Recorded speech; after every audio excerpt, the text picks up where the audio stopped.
Gupta channel में आप सबका स्वागत है। जैसे कि आप जानते हैं, आपको हम श्री भक्त माँ की कथाओं में पीछे हमने आपको प्रभु को प्राप्त करने का मार्ग अनुसरण करने वाले भक्तों की कहानियाँ सुनाई थी। तो अब हम आपके सामने लेके आए हैं उन भक्तों की कहानियाँ जिन्होंने भगवान की माया को जीत लिया है। तो आज हम आपके सामने रखेंगे महर्षि ऋभु की कहानी। तो कहानी शुरू करने से पहले हम आपके सामने उन सभी भक्तों का परिचय देंगे, उसके बाद कहानी सुनाएंगे।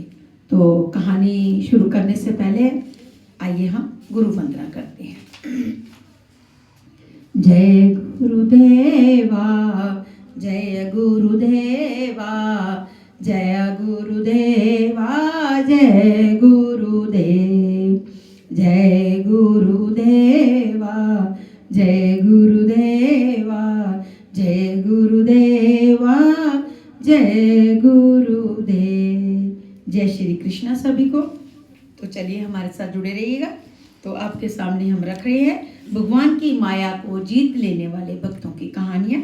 तो पहले आपको इनका सबका परिचय देते हैं। ऋभु इक्ष्वाकु रु एल गादी रघु रह गए सतधनवा, अमृत रंती उतंक भूरि देवर वैद स्वत मनवा, नहुष जाति दिलीप पुरु जदु गुहु मादंता, पीपल निमि बरद्वाज दच सरबंग संघाता, संजय समीक उतान पद जाग्य वल्लभ जस जग भरे, तिन चरण दूरी मोह बूरी सिर जे जे हरि माया करे। अर्थात जो भक्त भगवान को अपार माया से तर गए, उसके जाल में नहीं फंसे, उनके श्री चरणों की बहुत सी रज सादर मेरे सिर पर है और सदा रहे। ऋभु जी, इक्ष्वाकु जी, एल जी, गादी जी, रघु जी, राय जी, गया जी, शतधनवा जी, अमृत जी, रंती देव जी, उतंक जी, बुरी श्रवा जी, देवल जी, वैवस्वत मनु जी, नहुष जी, ज्यातिक जी, दिलीप जी, पुरु जी, यदु जी, गुहु जी, बादांता जी,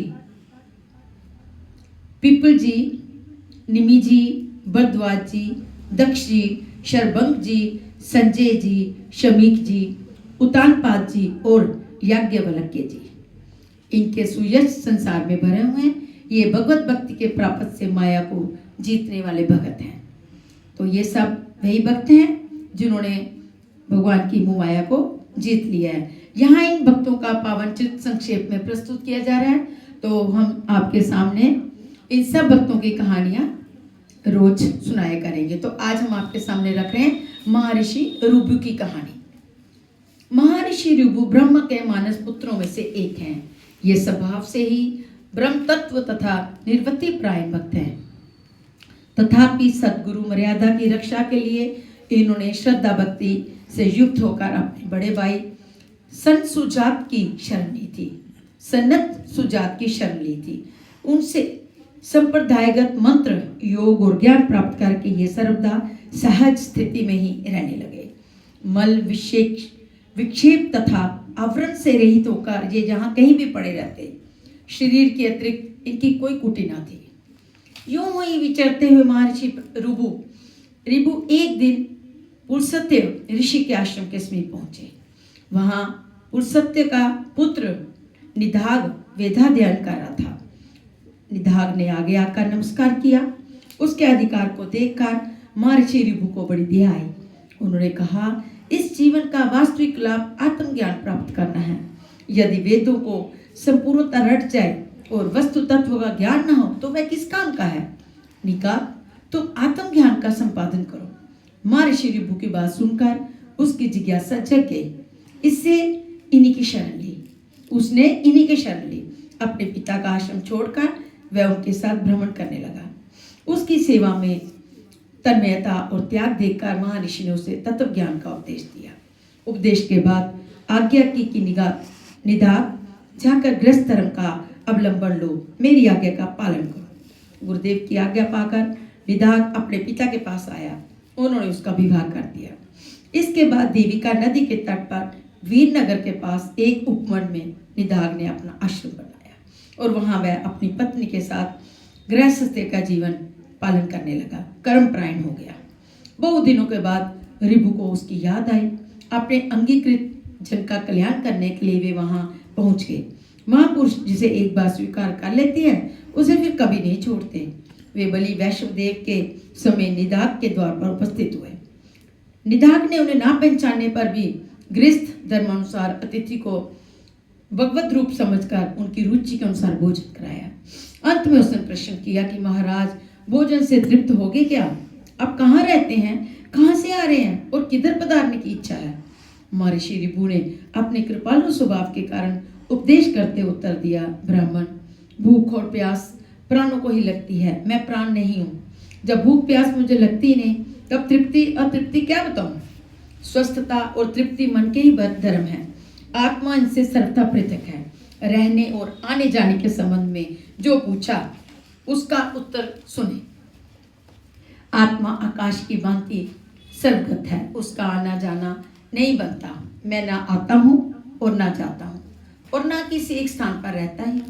तृप्ति अतृप्ति के लिए ये सब रस आदि विषय परिवर्तनशील है। कभी अतृप्तिकर पदार्थ तृप्तिकर हो जाते हैं और कभी तृप्तिकर अतृप्तिकर हो जाते हैं। अतः विषम स्वभाव पदार्थों पर आस्था मत करो। इनकी ओर से दृष्टि मोड़कर त्रिगुण व्यवस्था और समस्त अनात्म वस्तुओं से ऊपर उठकर अपने आप में स्थिर हो जाओ। ये सब संसारी लोग माया के चक्कर में पड़कर अपने स्वरूप को भूले हुए हैं। तुम इस माया पर विजय प्राप्त करो। महर्षि रिबू के इन अमृतमय वचनों को सुनकर निगाह उनके चरणों पर गिर पड़े। फिर उन्होंने बताया कि मैं तुम्हारा गुरु रिबू हूँ। निदाग को बड़ी प्रसन्नता हुई। महर्षि चले गए। बहुत दिनों के बाद फिर महर्षि रिबू वहां पधारे। संयोगवश उस दिन वीरपुर नरेश की सवारी निकल रही थी। सड़क पर बड़ी भीड़ थी। निदाग एक और खड़े होकर बीरहाट जाने की प्रतीक्षा कर रहे थे। इतने में ही महर्षि ने इनके पास आकर पूछा, ये भीड़ कैसी है? निदाग ने उत्तर दिया, राजा की सवारी निकलने के कारण भीड़ है।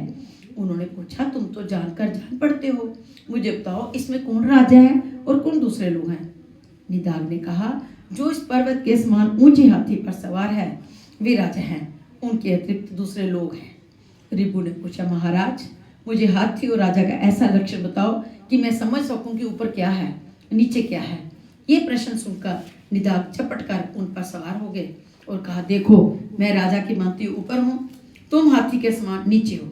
अब समझ जाओ राजा और हाथी कौन है। महर्षि रिबू ने बड़ी शांति से कहा, यदि तुम राजा और मैं हाथी के भांति स्थित हूँ तो बताओ तुम कौन हो और मैं कौन हूँ। ये बात सुनते ही निदाग उनके चरणों पर गिर पड़े। वह हाथ जोड़कर कहने लगे, प्रभु आप अवश्य मेरे गुरुदेव रिबू हैं। आपके समान अद्वैत संस्कार संस्कृत चित्त और किसी का नहीं है। आप अवश्य मेरे गुरुदेव हैं। मैंने अनजाने में बड़ा अपराध किया। संत स्वभावता क्षमाशील होते हैं, आप कृपया मुझे क्षमा करें। रिबू ने हंसते हुए कहा, कौन किसका अपराध करता है? यदि एक वृक्ष की दो शाखाएं परस्पर रगड़ खाएं तो उनमें किसका अपराध है? मैंने तुम्हें पहले व्यक्ति के मार्ग से आत्म का उपदेश किया था, इसे तुम भूल गए। अब अन्वय मार्ग से किया है, इस पर परिनिष्ठित हो जाओ।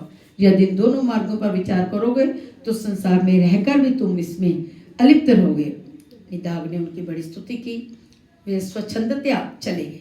रिबू की इस क्षमाशीलता को सुनकर सनकादिक गुरुओं को बड़ा आश्चर्य हुआ।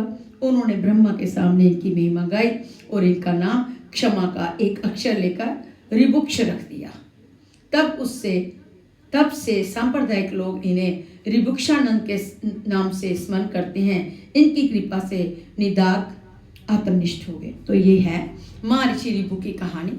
तो कल हम आपके सामने फिर से आएंगे एक नई कहानी के साथ। तो चलिए।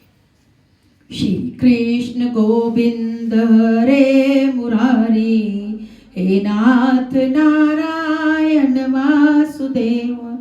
श्री कृष्ण गोविंद हरे मुरारी, हे नाथ नारायण वासुदेवा। जय श्री